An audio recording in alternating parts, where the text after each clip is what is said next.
ये लगभग, मुझे आज भी याद है, ये लगभग 2017, 18, 19 वाली बात है कि मैं केवी सुंदरगढ़ उड़ीसा में पोस्टेड था। और सुंदरगढ़ जाने के लिए पहले मैं रांची से झारसुगुड़ा के लिए ट्रेन लेता था, और फिर झारसुगुड़ा से तकरीबन 35 किलोमीटर था सुंदरगढ़ वापस जाना पड़ता था। तो उसके लिए कभी ऑटो ले लिया, कभी बस ले लिया, ऐसा चलता था। तो मैं जब भी रांची से स्टेशन पे ट्रेन में बैठता तो मेरे फादर मुझे स्टेशन छोड़ने आते थे, और फिर वो रात भर देखते रहते थे मैं कहाँ पहुँचा कहाँ पहुँचा।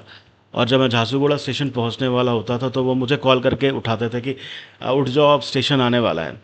फिर कई बार वो कहते थे कि क्यों जाओगे रात को, इतनी रात को ट्रैवल करोगे, तुम झारसुगुड़ा में होटल लेकर रुक जाओ और सुबह निकल जाना। पर कभी कभी ऑटो मिल जाता था। तो 11 बजे अगर मैं ऑटो पकड़ रहा हूँ तो तकरीबन 12:30 बजे के आसपास मैं अपने सुंदरगढ़ क्वार्टर पहुँचता था। तो जब तक मैं क्वार्टर पहुँच के अंदर से डोर क्लोज ना कर लूँ वो जगह रहते थे, and you just keep on in the call. तो ये जो केयर है ना, ये जो कंसर्न है ना, ये आपके फादर के अलावा और कोई नहीं कर सकता इस दुनिया में।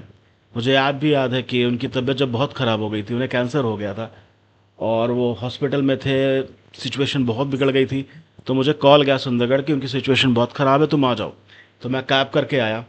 मुझे आज भी याद है कि हॉस्पिटल में उन्हें ऑक्सीजन चल रहा था, उन्होंने मास्क हटा के मेरे से कहा कि तुम क्यों आए हो, मैं ठीक हूँ, तुम अपने जॉब पे ध्यान दो। ये जो सेंस ऑफ सेक्रीफाइस है ना, ये जो सेंस ऑफ कंसर्न है ना, यकीन मानिए इस दुनिया में आपके फादर के अलावा ये कोई नहीं कर सकता, कोई भी नहीं कर सकता। और जिस दिन आपके फादर इस दुनिया से चले जाते हैं ना, आपके आसपास कई लोग होते हैं जो आपसे कहते हैं कि डोंट वरी, हम हैं ना। तो यकीन मानिए ये बस कहने की बात है। जो आपके फादर आपके लिए केयर और कंसर्न दिखा सकते हैं, कर सकते हैं, वो कोई इस दुनिया में नहीं कर सकता। तो अगर आज आपके फादर जिंदा हैं तो उनकी रिस्पेक्ट करिए, उनसे प्यार करिए, उनकी केयर करिए, उनके साथ वक्त बिताइए, बिकॉज एक वही यही चीज़ है जो वो आपसे चाहते हैं। और अगर वो नहीं है, मतलब आप मेरी जैसे बदकिस्मत हैं, तो बस उन्हें याद करिए और फिर खुद को सांत्वना दीजिए। क्योंकि जब तक वो जिंदा हैं तभी तक आप उनके लिए कुछ कर सकते हैं। उनके जाने के बाद आप कुछ भी करें, it is not going to be count. So I want to tell every person in the world कि एक बहुत फेमस लाइन है ना कि भाई मरे बल घटे, बाप मरे छत जाए, जिस दिन जाएगी मावरी जग सूना कर जाए। बाप वाकई छत की तरह होता है। जब तक वो होता है ना तो आपको पता होता है कि आपके पीठ के पीछे कोई है। It gives you the strength and power. और जिस दिन वो चले जाते हैं ना, आप अचानक से बड़े हो जाते हैं। आपको उस दिन समझ में आता है कि दुनिया क्या है। वो कहते हैं ना, आटे दाल का बहुत समझ में आने लगता है आपको। फिर आपकी सिचुएशन उस टीम के 11th बैट्समैन की तरह से हो जाती है जिसको विकेट भी बचाना होता है और जिसको रन रेट भी बनाए रखना होता है, क्योंकि उसे पता होता है कि अगर आपका विकेट गिरा तो अब सब खत्म। सो वो सिचुएशन काफ़ी टफ होती है। मुझे याद भी याद है कि जब वो हैदराबाद में फर्स्ट राउंड भर्ती हुए थे, मैं 4 दिन तक ऑलमोस्ट लगातार जगा रह गया था रात को। मुझे डर लगता था कहीं मैं उन्हें खो ना दूं, और वो रेत की तरह फिसल गए मेरे हाथ से।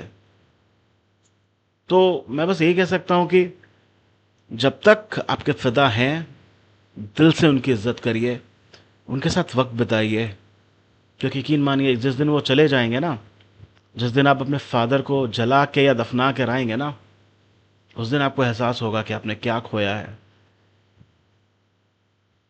एंड मैं सही बता रहा हूँ, उस दिन आपको समझ में आएगा कि आप कितने अकेले हो चुके हो उस दुनिया में। बाकी सब कहने के लिए है। Nobody can give you strength like your father. Respect him, because that the only thing he needs from you. Just spend time with him. बस इसी से वो खुश हो जाते हैं। Let's hope. Thank you.